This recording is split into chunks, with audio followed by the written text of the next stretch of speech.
ሰላም እንዴት ናችሁ? ዛሬ የምገኘው በአዲስ አበባ ሙዚየም ነው። የምገኝበት ምክንያት አንደኛው ደግሞ የኢትዮጵያን ቱር ጋይድ አሶሲዬሽን ሜምበር ማህበሮች ያዘጋጁት የፎቶ አውደሬ ላይ ነው የተገኘሁት። እንግዲህ ፎቶዎች ምን ይመስላሉ፣ ምን ታሪክ ይዘዋል፣ ከየት ተነሱ የሚለውን ደግሞ በስፋት እናያለን። ተከተሉኝ።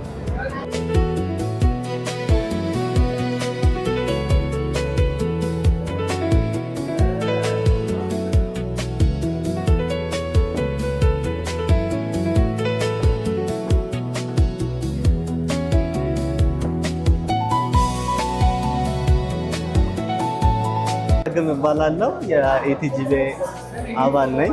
ፕራውድ ይሄ ፎቶ ያነሳሁት ከአመዴላ ካምፕ ሳይት ላይ አንድ ያፋር ልጅ አየሁና ስሟ አይሻ ይባላል። እዛው አካባቢ ነበረ። እንደ አጋጣሚ በሆነ ኢቨንት ስትመለስ ያው አላወኩኝም። ጥሩ ሰንሴት ላይ ስለነበረች እዛ አመዴላ ካምፕ ሳይት ላይ አግኝቻታለሁ። 2017 ነው ጉቺስ ገለጻ ብታደርግልን ደስ ይለኛል። እሺ፣ አመሰግናለሁ። ናትናኤል ታደሰ እባላለሁ። ስራዎቼ የተወሰኑ ቦታዎች ናቸው። ለምሳሌ እዚህ ከጀርባ ያለው የምናየውም የኔ ስራ ነው። ይሄ የከረዩ የገዳ ክብረ በዓል ላይ የተነሳው 71ኛው የከረዩ የገዳ ርክክብ ወቅት የተነሳ ፎቶ ነው። ወደ መተሃራ አካባቢ ቲሪ ለጂ የምትባል ቦታ ላይ ነው የተነሳው። ላማ እባላለሁ። በኢትዮጵያ ፎቶ ነው። ሐመር ላይ በተደጋጋሚ በተለያዩ አጋጣሚዎች ለስራ ሄዳለሁ። በሚሄድበት አጋጣሚ ሁሉ ምስሎችን አስቀራለሁ። ከነዚህ መካከል አንደኛው የሐመር ፎቶ ነው። ስራዬ ደግሞ አዲሱን የአዲስ አበባ ገጽታ የሚያሳየው ይሄኛው ፎቶግራፊ ነው። ከፍሬንድሺፕ ፓርክ ያነሳሁት ነው። የቱሪስት አስጎብኚዎች በዚህ መልክ ማቅረባቸው ለገጽታ ግንባታና ለሀገር ማስተዋወቅ ያለው ፋይዳ እንዳለ ሆኖ ህብረተሰቡን ለማስተማር ትልቅ ጠቀሜታ አላቸው። አንዳንድ ቅርሶችን ካየሽ ዛሬ በዚህ መድረክ ላይ ያቀረቧቸው በአግባቡ ተጠብቀው ለቱሪዝም አገልግሎት የዋሉትንም ጭምር የሚዘክሩ ናቸው። ከዚህ ምን እንማራለን? ሊጠፉ የነበሩ ቅርሶችን በአግባቡ በመጠበቅ የሀገራችን ቱሪስቶችን የመሳብ አቅሟ እንዲያድግ የሆኑ የምንገልጽበት አጋጣሚ ነው። ኤልሶድ ይሄ የጨው ባህር የምንለው ወደ ቦረና የሚገኝ ነው። ይሄ የተፈጠረበትም ስለ ኬሚካል ሪአክሽኑም ከተለያዩ ለምን እንደዚህ ሆነ፣ እዛ ያለው ኢኮኖሚያዊ ፋይዳ በምን መልኩስ መሻሻል አለበት የሚል ነገር እዛ አካባቢ ያለው ባህል። ይሄ ደግሞ የኮርሚ ማለት ከሐረር ወደ ባቢሌ ስትሄዱ ያለው መንደር ነው። እንግዲህ የኢትዮጵያ እናቶች ምን ያህል ጠንካራ እንደሆኑ ለማሳየትም የተጠቀምንበት ነው።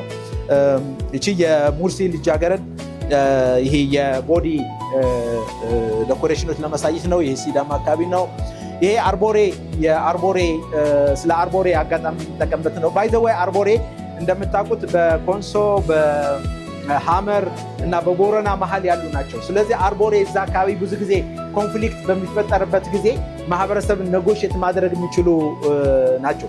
ይህም ወደ ቀይ አፈር አካባቢ ስትሄዱ በብዛት የምናየው ነው። የበና ልጆች ናቸው። ባይ ዘ ወይ ይሄ ለምን እንደዚህ ጀመሩ የሚል ነገር ከተለያዩ ሰዎች ገና እንደ አዲስ እየወጣ ያለ ነገር ስለሆነ ብዙ ኢንተርፕሬቴሽኖች አሉ። ግን አብዛኛው ሰው የሚስማማበት አንድ ምክንያት ስኔክ እባብ ስላለ እዛ አካባቢ እባብ እንዳይነድፋቸው የሚጠቀሙበት ሜካኒዝም ነው። ሁለተኛ ደግሞ አካባቢ አይታችሁ ከሆነ ማውንቴንስ ቢሆንም እንደ ሳቫና አይነት ነገር ነው። ስለዚህ ከብቶቻቸውና ፍየሎቻቸው ሲጠፉ ከላይ ሆኖ ማየት ይችላሉ የሚል ነገር አለ። ግን በደንብ በጥናት ተደርጎበት ዶኩመንትድ የሆነ ያን ያህል እንትን የለም። ግን በተሻለ መጠን ይሄ ኢትቪሰንስ ስለእንደዛ የሚያው የሃይቆች ስለ ኢትዮጵያ ሃይቆች እዛ ያየናቸው ከመሬት በላይ ያሉ የተፈጥሮ እንስሳት ሲሆኑ እነዚህ ደግሞ ባህር ውስጥ ያሉ ወይም ደግሞ ሀይቅ ውሃ አካል ላይ ያሉ ነገር ደግሞ ምን ይመስላሉ የሚል ነገር ከአዙም ጀምረን የምንገልጽበት አጋጣሚ። ፋይናሊ ይሄ የጎንደር ፋሲለደስ መጨረሻ ያደረግነው አንድ ነገር ማስገንዘብ ስለምንፈልግ ነው እንጂ ቦታ ጠቦ ይቺ ቦታ ብቻ ተገኝታ አይደለም። ይሄ እንደምናውቀው አንደኛ ጎንደር በባህልም በንግድም በስልጣኔም የኢትዮጵያ ማዕከል ሆኖ የቆየ ሁሉ ኢትዮጵያዊ የራሱ አሸራ ያለበት አካባቢ ነው። ከዛ ይሄ ለብዙ ዘመናት ተጠበቀ ቆየ። ግን በሆነ ጊዜ ደግሞ ትንሽ እየተዳከመ እየፈራረሰ የጀመረበት አካባቢ ነበረ።